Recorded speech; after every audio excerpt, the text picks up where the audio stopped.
사랑을 실천하기 위해서 불우한 이웃들을 돌아보는 그런 시간들을 많이 가집니다. 우리 교회는 이번 연말에 이웃 사랑의 실천으로 선교지에 마스크를 보내기로 그렇게 결정하고 우리가 함께 연보를 하며 힘을 모으고 있죠. 마치 고린도전서 16장 1절에 고린도 교회 성도들이 성도를 위한 연보를 하듯이 우리가 지금 그렇게 하고 있다라는 말입니다. 여러분, 이렇게 연보가 모아지게 되어지면 마스크를 구입해서 우리가 협력하는 그 선교지에 마스크를 보내게 될 거예요. 우리의 이러한 모습뿐만 아니라 연말이 되어지면 사랑의 쌀 나누기, 연탄 나누기, 김장 나누기 등 사랑의 섬김이 필요한 그 이웃들을 섬기려는 그 모습이 교회뿐만 아니라 여러 단체들을 통해서 나타나게 되어집니다. 여러분, 이렇게 이웃 사랑을 실천하려고 하는 이유가 무엇입니까? 교회를 다니지 않는 사람들은 도움이 필요한 이웃들을 불쌍히 여겨서 자신이 가진 그 물질과 시간을 그렇게 헌신하며 사랑을 나누죠. 하지만 여러분, 우리는요, 하나님 백성인 우리는 좀 달라요. 우리는 그들을 불쌍히 여겨서 사랑을 나누는 것이 아니에요. 선교지에 마스크를 보내는 것도 그 선교지에 있는 사람들이 불쌍해서 마스크를 보내는 것이 아니에요. 교회 구제부가 있잖아요. 구제부에서 매달마다 아니면 어떠한 절기가 되어지면 우리 교회 공동체 안에 계시는 성도님들 중에 도움을 그렇게 우리가 드리는 분들이 계시는데, 교회가 그분들이 불쌍해서 그분들을 도와드리는 것이 아니에요. 불쌍하기 때문에 그것이 이유가 되어져서 돕는 것이 아니라는 겁니다. 그럼 여러분, 우리는 왜 이웃 사랑을 실천하려고 하는 것일까요? 그 이유는 이웃을 사랑하라는 주님의 계명을 저와 여러분이 받았기 때문입니다. 우리 21절 말씀, 21절 우리 한 목소리로 읽어봅시다. 시작. 우리가 이 계명을 주께 받았나니 하나님을 사랑하는 자는 또한 그 형제를 사랑할지니라.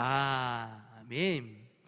우리가 이웃 사랑을 실천하려는 것은 시작점이 다르다라는 이야기예요.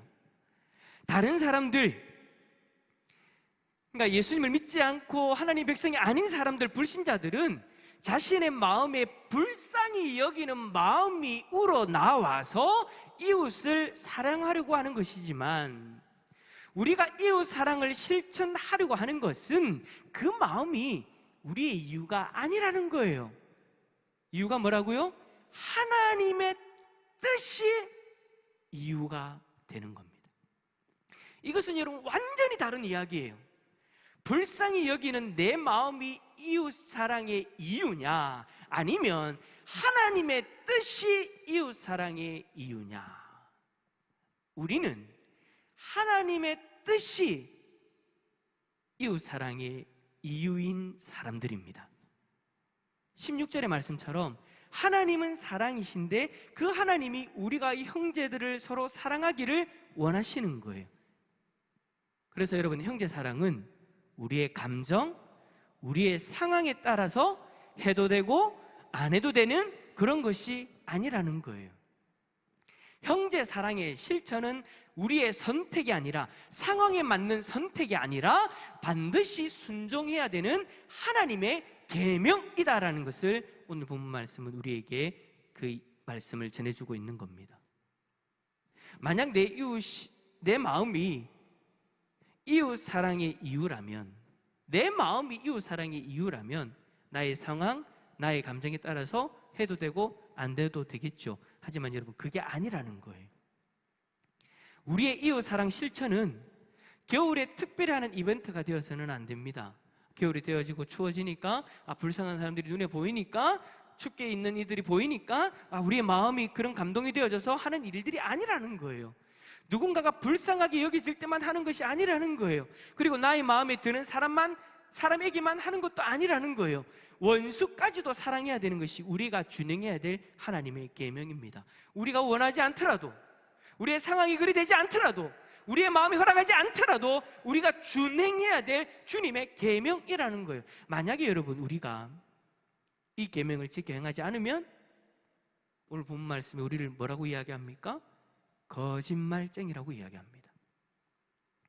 하나님은 우리가 하나님을 사랑한다고 고백하면서 형제를 미워하면 하나님을 향한 사랑이 거짓인 것으로 여기신답니다.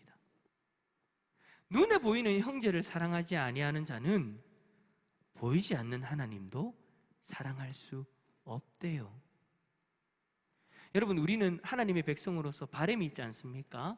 뭐 여러 가지 바람들이 있겠지만 우리가 동일하게 가지고 있는 바람, 여러분 하나님을 더 사랑하길 원하시죠? 아멘을 안 하시네. 하나님을 더 사랑하길 원하시죠? 저도 마찬가지고 이 자리에 있는 우리 온라인 예배를 섬기는 분들도 마찬가지고 온라인 예배를 드리고 있는 여러분들도 마찬가지일 거예요. 우리 모두는요 하나님을 더 사랑하기를 원해요. 그런데 어떤 분은 자신이 하나님을 얼마나 사랑하고 있는지 잘 모르겠다고 이야기합니다. 예배를 잘 드리고 말씀도 보면서 자신이 하나님을 제대로 사랑하고 있는지, 혹시나 자신의 정성이 부족한 것은 아닌지 자신이 없어 하시는 분들도 계세요. 여러분도 궁금하지 않나요?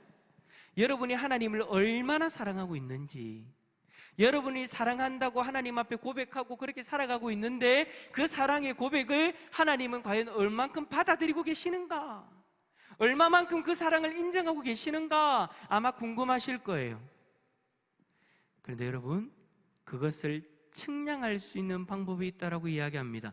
빌리 그레함 목사님이 이렇게 말씀하셨어요. 만약 당신이 하나님에 대한 사랑을 측량하고 싶거든, 형제에 대한 당신의 사랑을 관찰하라.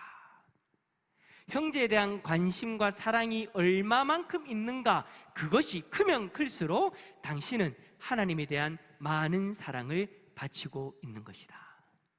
바로 오늘 본문의 말씀을 가지고 그렇게 우리에게 적용하며 말하는 거예요. 우리는 내가 무엇인가를 많이 바쳐야 하나님을 사랑하고 있는 것으로 생각하죠.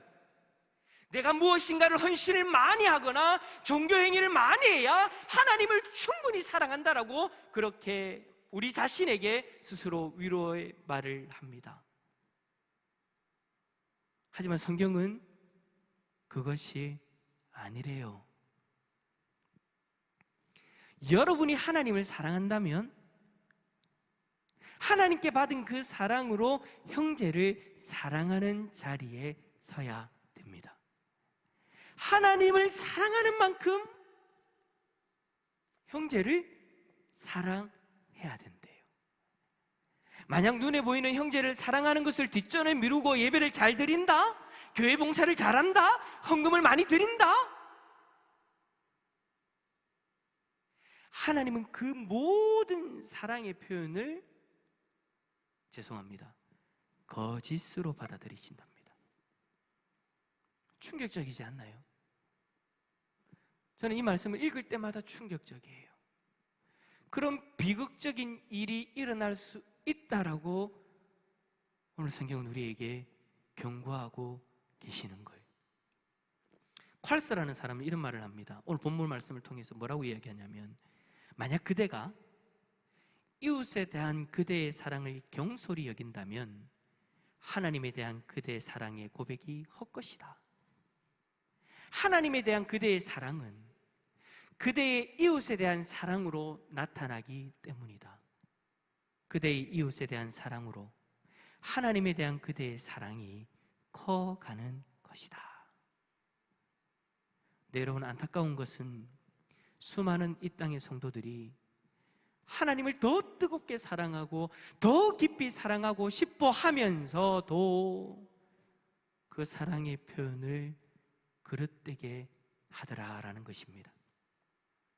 형제 사랑, 이웃 사랑, 이것과 하나님의 사랑을 별개로 보는 거예요. 그래서 어떤 사람은 정말 종교적 열심은 너무나도 많은데 진정으로 하나님을 기뻐하게 해드리는, 하나님을 기쁘시게 해드리는 그러한 사랑을 드리지 못한다라는 것이죠. 저는 이 종교적 열심 때문에 지금의 기독교가 지탄의 대상이 되었다라고 그렇게 생각하게 됩니다. 대면 예배, 우리에게는 정말 목숨과도 같은 것입니다. 우리의 예배, 그 무엇으로도 바꿀 수 없는 거예요. 사랑하는 하나님 앞에 예배를 드리는 것은 우리에게 정말로 소중한 거예요. 하지만 코로나 바이러스로 인해서 수많은 사람들이 죽어가고 고통스러워하고 있는데, 이들을 사랑으로 섬겨야 되는 우리가 하나님을 더 사랑한다는 명분을 내세워서 우리가 당연히 지켜야 되는 그 사회적 거리두기를 무시하면서 이웃 사람들에게 불안의 존재가 된다면, 그 모습 정말 하나님이 받으실까요? 이웃 사랑을 외치고 이웃을 보호해야 될 우리가 오히려 이웃을 불안에 떨게 만들고 이웃에게 해를 끼친다면 그건 사랑이 아니죠. 정말 안타까운 것은 지금 그리스도인들의 모습 속에 이 사랑이 사라져버린 것은 아닌가, 그런 모습이 너무나도 많이 보이기 때문에 참 걱정이 되어집니다. 확진자 수가 1000명이 넘어가는 이 위기의 상황에서 우리는 오늘 말씀을 통해서 우리의 모습을 돌아봐야 됩니다. 나 자신이, 그리고 우리 공동체가 지금 하나님을 더욱 사랑할 수 있는 방법은 무엇일까요? 교회를 바라보며 불안에 떨고 있는 우리 이웃들에게 사랑을 나눌 수 있는 방법은 무엇일까요? 이웃들에게 선물 하나 드리는 거? 마스크 하나 나눠주는 거? 우리 이웃 주민들에게 그런 적은 것 하나 드리는 거? 아니요. 대산교회 담임 목사로서 감히 드릴 수 있는 말씀은 지금처럼 나라의 방역 통제를 잘 따르는 겁니다. 그래서 이웃들에게 근심을 끼치는 존재가 아니라 이웃의 마음에 평안을 줄 수 있는 존재가 되어야 된다라는 거예요. 우리가 함께 모여 예배를 드리는 못하는 이 현실이 너무나도 마음이 아프고 힘듭니다. 제 마음이 여러분 어떻겠습니까? 아무도 없는 본당에서 아멘 소리 안 한다고 집사님한테 왜 아멘 안 하냐고 뭐라는 제 마음이 여러분 어떻겠습니까? 카메라 하나만 바라보면서 설교하고 있는 제 마음이 여러분 어떻겠습니까? 이 자리에 지금 여러분들이 앉아 있어야 되고 함께 하나님을 찬양해야 되고 함께 하나님 앞에 뜨겁게 기도해야 되는 이 시간에 카메라 하나만 바라보면서 서 있는 제 마음이 여러분 어떻겠습니까? 그런데도 불구하고 이 상황에서 하나님을 더욱 사랑하고자 하는 우리의 마음이 있다면 지금의 자리에서 이웃을 생각하고 이웃에게 근심거리가 되지 않기 위해서 우리는 온라인 예배를 잘 드리면 되는 거예요. 어떤 분은 그렇게 질문하죠. 온라인 예배를 드리는 것을 하나님이 싫어하는 것은 아닙니까? 라고 말입니다. 감히 말씀드립니다. 오늘 말씀을 통해서 감히 말씀드립니다. 아닙니다. 지금의 상황에서는 아닙니다. 그냥 교회 가기 싫어서 귀찮아서 육체의 정욕으로 인하여서 온라인 예배를 드린다면 그 모습 하나님 받지 않으시죠. 하지만 우리의 모임이 이웃에게 근심이 되고 이웃의 생명을 위협하는 것이 된다면 이웃 사랑의 실천을 위해 온라인 예배를 선택하는 것 맞습니다. 우리가 온라인 예배를 드리는 가장 근본적인 정신은요, 우리 살자가 아닙니다. 이웃 사랑을 실천하기 위해서 우리는 온라인 예배를 드리는 겁니다. 우리는 우리의 목숨을 유지하기 위해 온라인 예배를 드리는 게 아니라는 거예요. 왜냐하면 여러분, 우리의 예배는 우리의 목숨보다 더 소중하기 때문입니다. 누군가가 하나님을 예배하지 말고 우상을 섬겨라고 총을 겨눈다면 우리는 우리의 목숨을 기꺼이 내어놓으면서도 예배 자리를 지킬 겁니다. 그런 우리가 온라인 예배를 선택하는 것은 이웃 사랑을 실천하는 것이 더 큰 사랑으로 하나님이 받으시기 때문입니다. 이것이 온라인 예배를 드리는 우리의 마음 가운데 확고하게 서 있어야 됩니다. 다른 것이 여러분들의 마음에 있으면 안 돼요. 이웃 사랑을 실천하기 위해 우리는 온라인 예배를 드린다. 이것이 저와 여러분들의 마음 가운데 확고하게 서 있다면 하나님은 지금 우리의 이 온라인 예배를 기뻐 받으실 줄 믿습니다. 우리는 눈에 보이는 형제를 사랑하기 위해 이 선택을 한 겁니다. 눈에 보이는 형제를 사랑할 수 있어야 눈에 보이지 않는 하나님을 사랑할 수 있다라고 말씀하셨기 때문에 우리는 이 선택을 할 수 있었습니다. 오늘 말씀에는 분명히 이웃 사랑을 실천하기 위해 결단한 우리의 선택을 하나님은 하나님을 사랑하는 것으로 받으신다라고 말씀하고 계십니다. 사랑하는 성도 여러분, 그러니 혹시나 지금의 온라인 예배를 드림으로 인해서 하나님 앞에 죄송한 마음을 가지신 분들이 있다면 그러지 않으셔도 됩니다. 하나님은 이웃 사랑으로 말미암아 드리는 우리의 온라인 예배를 하나님을 더욱 사랑하는 우리의 고백으로 받아주실 줄 믿습니다. 그 어느 예배보다 지금 우리의 이 마음과 이 예배를 더욱 기뻐 받아 주실 것입니다. 그러니 여러분이 서 있는 그 자리에서 더 뜨겁게 하나님을 사랑할 수 있기를 바랍니다. 그리고 오늘 이 저녁에 그 기쁨의 사랑을 고백할 수 있기를 바랍니다. 오늘 이 저녁에 하나님 앞에서 각자가 있는 그 자리에서 온전한 사랑을 고백하고 하나님의 크신 사랑을 더욱 깊이 체험하는 우리 성도님들 다 되실 수 있기를 예수 그리스도 이름으로 축원합니다.